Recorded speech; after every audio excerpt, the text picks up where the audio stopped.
Hello and welcome to this edition of Culture Mosaic, brought to you by VTV International. This is the weekly journal that brings you the latest updates on the cultural and entertainment scenes in Vietnam.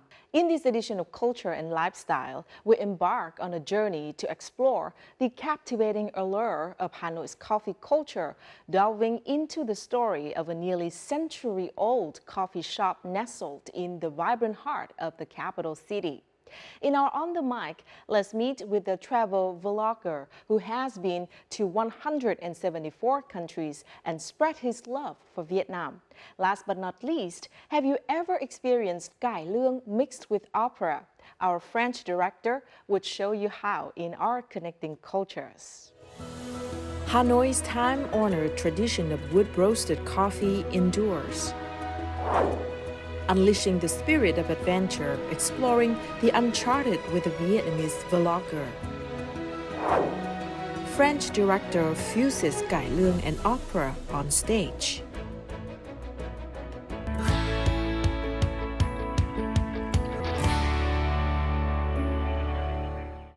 And now let's begin with some local news.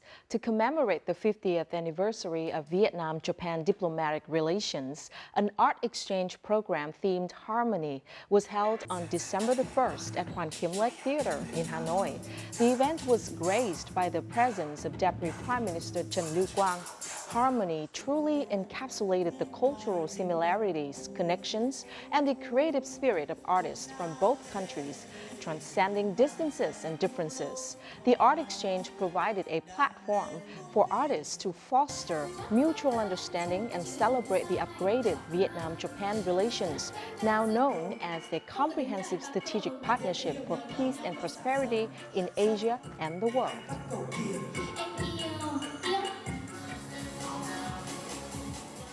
The Hanoi Culture and Food Festival 2023, held at Thống Nhất Park from December the 1st to the 3rd, captivated attendees with a series of cultural and culinary delights. The festival aimed to facilitate collaboration and exchange between Hanoi and international participants, with 80 booths showcasing dishes from traditional handicraft villages in Hanoi. Festival goers had the opportunity to savor the specialties of the capital city. In addition to the gastronomic offerings, attendees could engage in folk games, traditional cultural displays, and art exchanges. Hanoi's inclusion in TripAdvisor's list of top 20 culinary destinations further underscores the significance of this festival.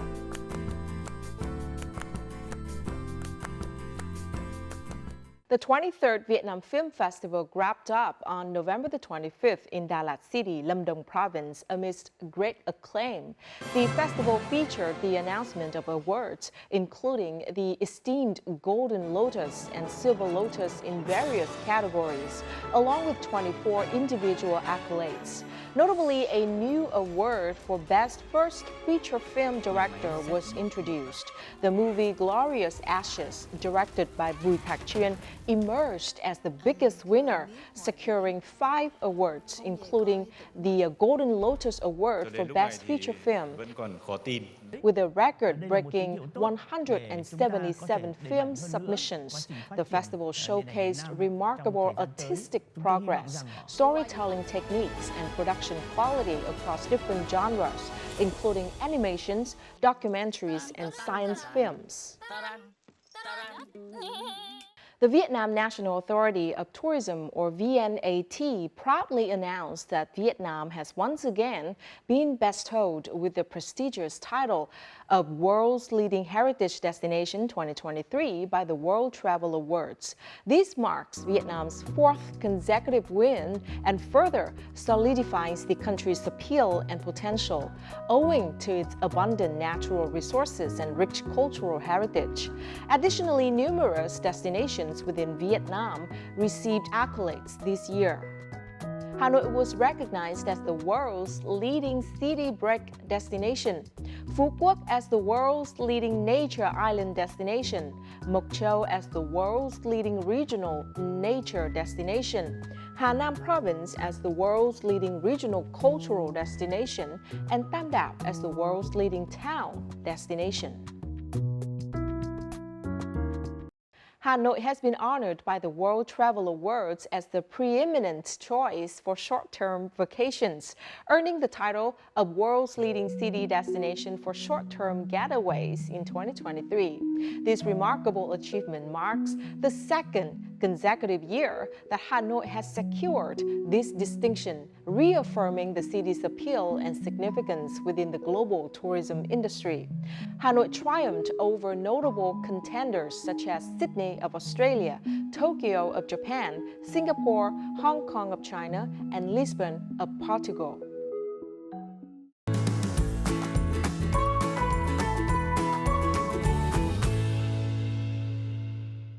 Amidst the bustling streets of Hanoi, where coffee shops abound, discovering an establishment that offers the traditional experience of wood-roasted coffee can prove to be a delightful challenge.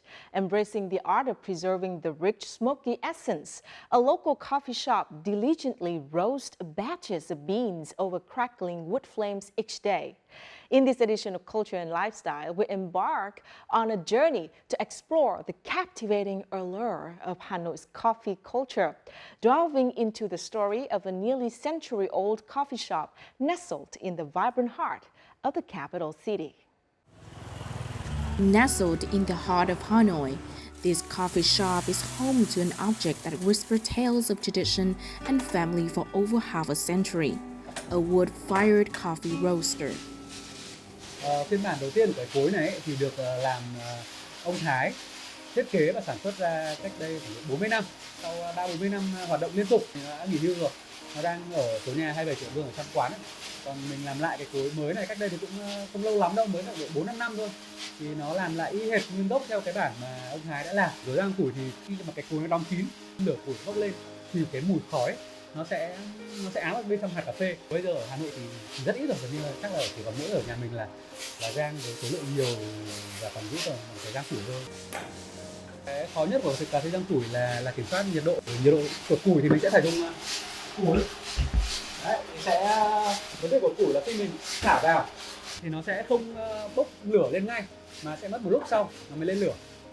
Cái nhiệt lượng nó tỏa ra mình sẽ cần phải đong đếm một chút. Chúng ta phải dùng tất cả các giác quan, bằng mũi để ngửi, bằng mắt để quan sát khói cũng như là màu sắc của hạt cà đã được chưa, cũng như là về độ nhiệt mình sẽ nhìn thấy là nhiệt đã tới chưa. Cái việc mà mình giữ cái này gần như nó là một cái di sản, giữ cho hương vị riêng của quán. Với cái hương vị khó mình mong muốn thì hiện tại cái cách kiểm soát nhiệt và cách rang bằng củi này nó sẽ đưa đến cái hương vị mà ra ngoài nó không làm được. Giống như cụ Thái cũng đã nói một câu đấy, mình cũng nhắc đi nhắc lại, tức là làm một tách cà phê 10 điểm dễ, làm 1 triệu tách 7 điểm mới khó. Thì cái cách mình tiếp tục gìn giữ cái nghệ thuật rang củi này nó chính là một cách để làm sao ổn định được 1 triệu cái tách 7 điểm đấy. Mình không cần phải quá xuất sắc nhưng nó phải thực sự ổn định và theo năm tháng. Năm này qua năm khác, thập kỷ này qua thập kỷ khác nó vẫn phải như thế.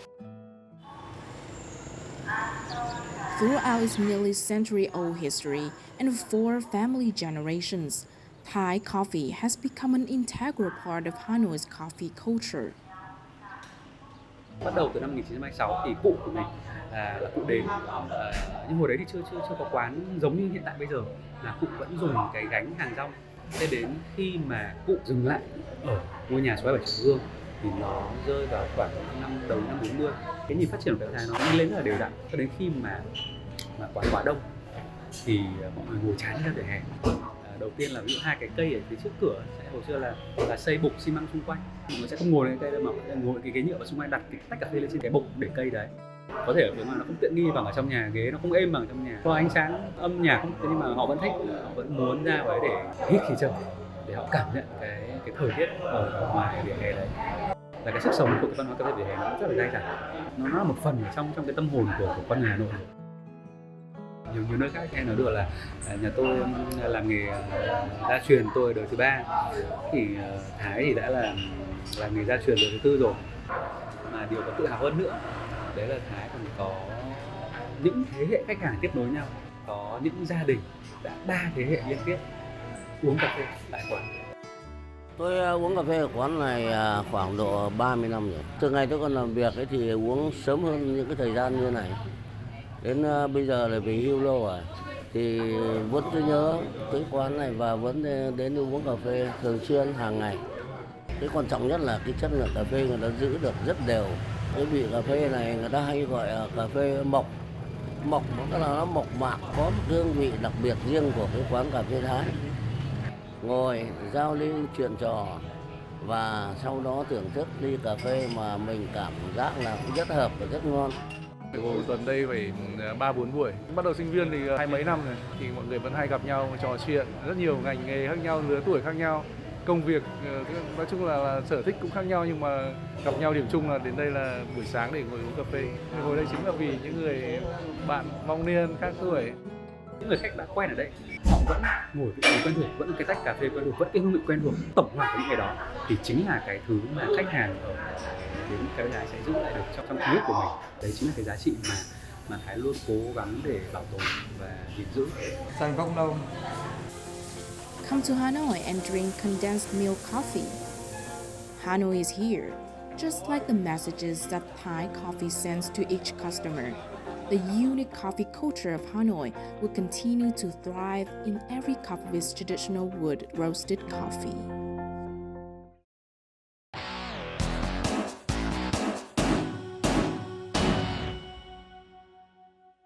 When it comes to traveling the world, travelers have a multitude of options at their disposal. Some are enticed by the glamour and lavishness of bustling cities, while others seek out unique experiences in remote destinations, immersing themselves in local cultures. Standing out among them is a Vietnamese vlogger who has made a name for himself by venturing into uncharted territories and lesser-known countries.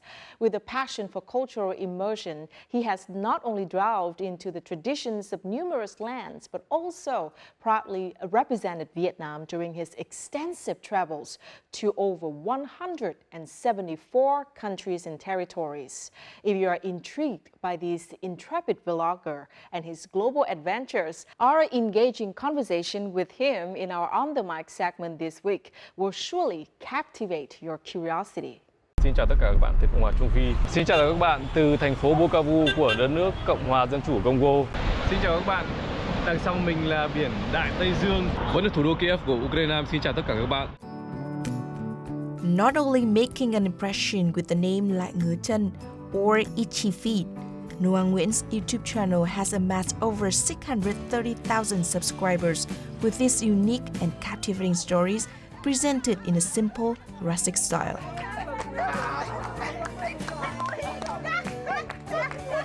Diverging from typical travel YouTube channels, a visit to Lại Ngứa Chân YouTube channel won't treat you to beautiful, dreamy landscapes or videos crafted with eye-catching skills. Instead, it offers a collection of distinctive cultural stories from distant countries that might be unfamiliar to many.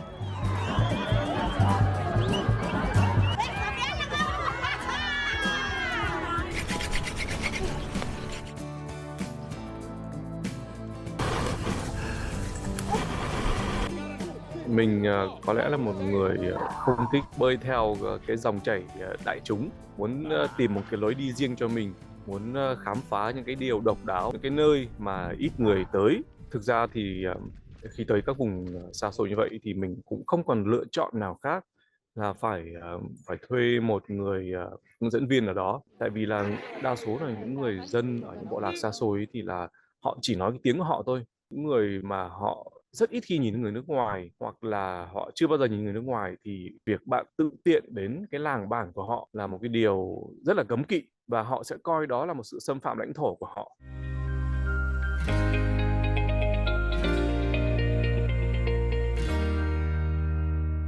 Khoảng năm 2005, 2006 nhưng mà thực sự mà đi dồn dập, đi một cách rất là nhiệt tình ấy thì có lẽ là bắt đầu từ khoảng những năm 2010.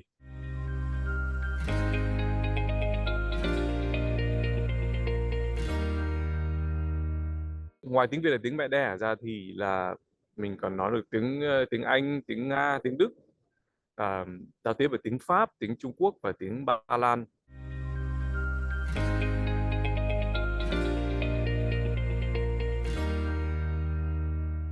cái lúc bị cướp ở Colombia.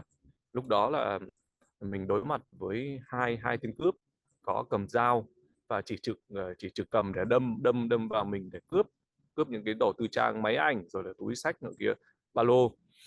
Thì đấy là khoảnh khắc đối mặt. Trong cái khoảnh khắc đó thì nghĩ được rằng là mình đã nghĩ rằng, ý thức được rằng là một sống hai chết, tức là chưa một lúc nào mình cảm thấy là cái chết nó lại cận kề như vậy.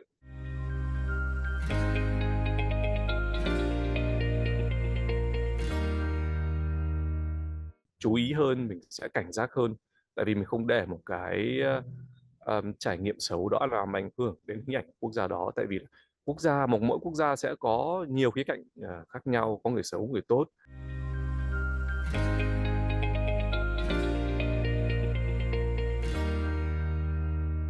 Các bạn phải có một sự chuẩn bị rất là kỹ càng về kiến thức, về sức khỏe. Trước khi tới, các bạn có thể tìm hiểu qua sách báo, qua những người, đặc biệt qua những người đã đi qua quốc gia đó. Noah Nguyễn, driven by determination, thorough preparation, and an innate curiosity that has led him to conquer 174 countries. Considering his extensive global journey, the question arises, in which location would this vlogger find the most rewarding and fulfilling living experience? Thì đương nhiên câu trả lời sẽ là Việt Nam. Hiện nay chúng ta có những cái điều mà nhiều quốc gia còn chưa có, sự ổn định về an ninh và chính trị. Thức ăn của Việt Nam là một nền ẩm thực ngon nhất thế giới. Đối với mình, tiềm năng về du lịch rất là lớn mà không kém bất kỳ một quốc gia nào ở Đông Nam Á. Ce sont les cadeaux de mes amis de Vietnam. Đây là món quà của những người bạn tôi từ Việt Nam mang tặng các bạn, những người nghèo ở Madagascar.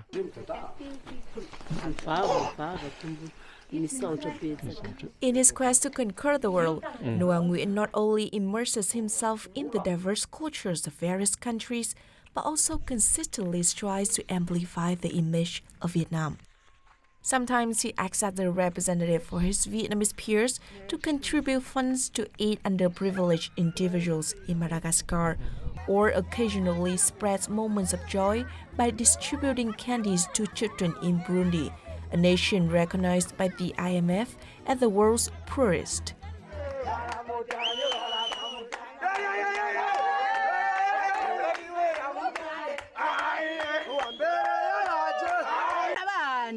Lakini inzu lakini uburaro bwiza bakeneye kuba heza abana tufise ahantu tuba. Mình muốn sử dụng cái chuyến đi của mình, sử dụng cơ hội mình có được trên các chuyến đi để quảng bá một chút về cái ảnh của Việt Nam, để cho mọi người thấy rằng là Việt Nam nằm ở đâu và người Việt Nam như thế nào.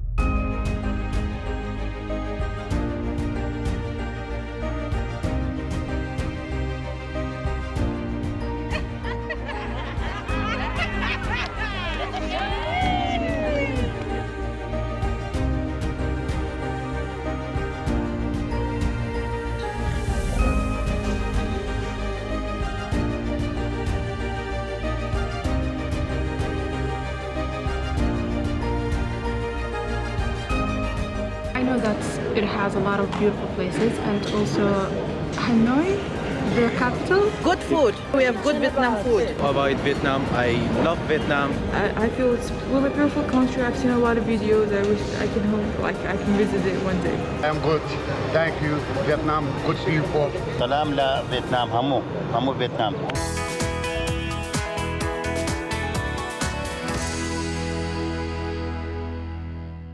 This unprecedented fusion of cultures and musical genres brings forth a production that defies expectations and invites local audiences into a realm where the elegance of classical opera harmonizes with the soulful melodies and emotive storytelling of cải lương.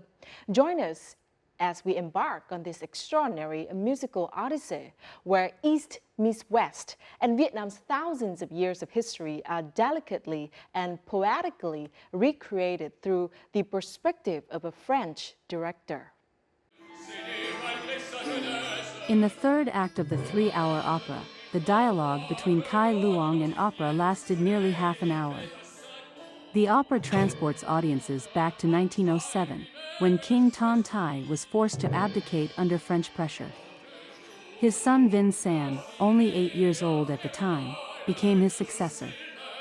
Director Olivier Denonhue has skillfully designed a minimalistic stage where the rhythms and emotions of these two contrasting musical worlds converge and blend seamlessly.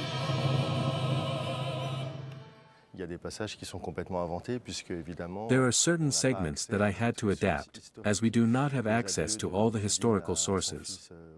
The farewell of Queen Nguyen Thi Dinh to Prince Vinh San was completely created to depict the tragedy of that moment.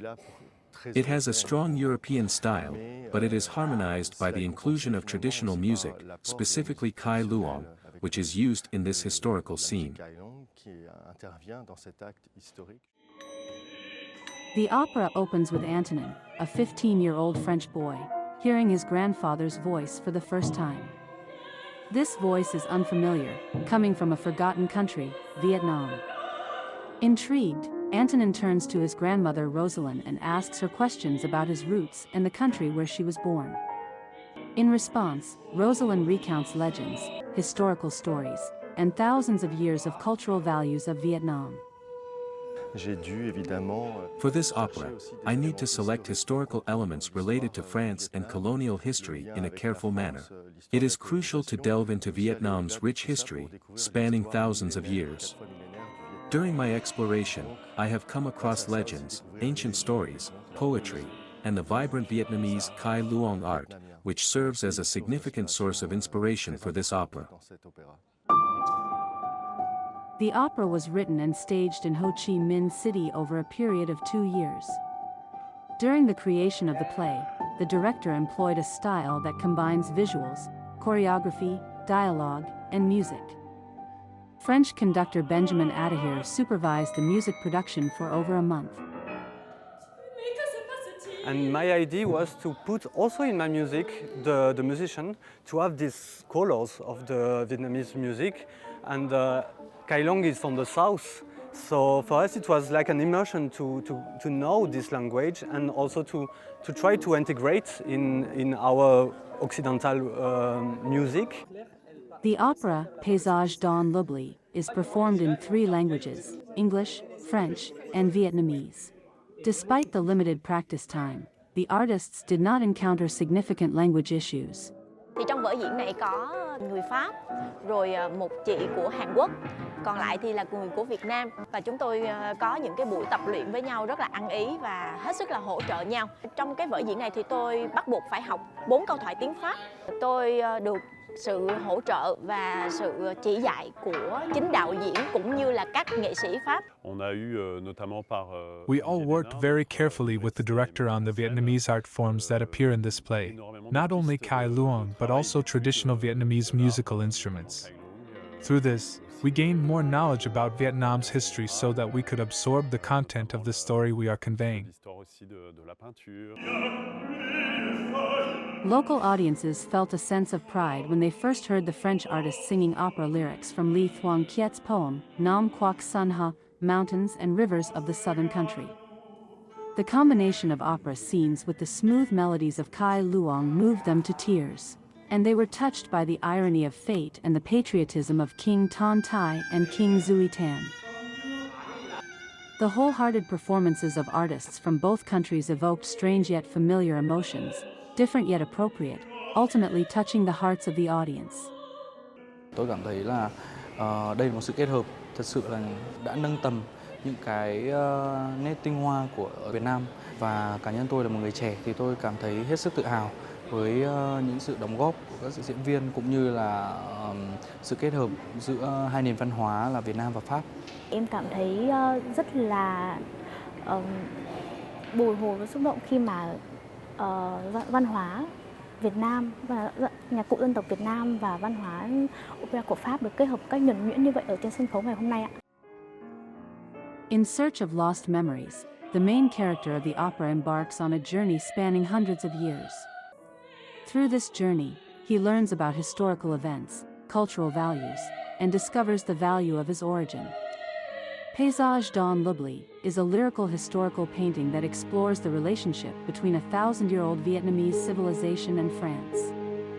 This work is based on the true story of director Olivier Denenhue, whose mother and grandmother are Vietnamese. And that is the end of our program. If you'd like to catch us online, download the VTV Go app from your Google Play or App Store, or tune in our YouTube channel at youtube.com/VTV4Go for more of our program. And don't forget to join us next week for another episode of Culture Mosaic. Goodbye for now.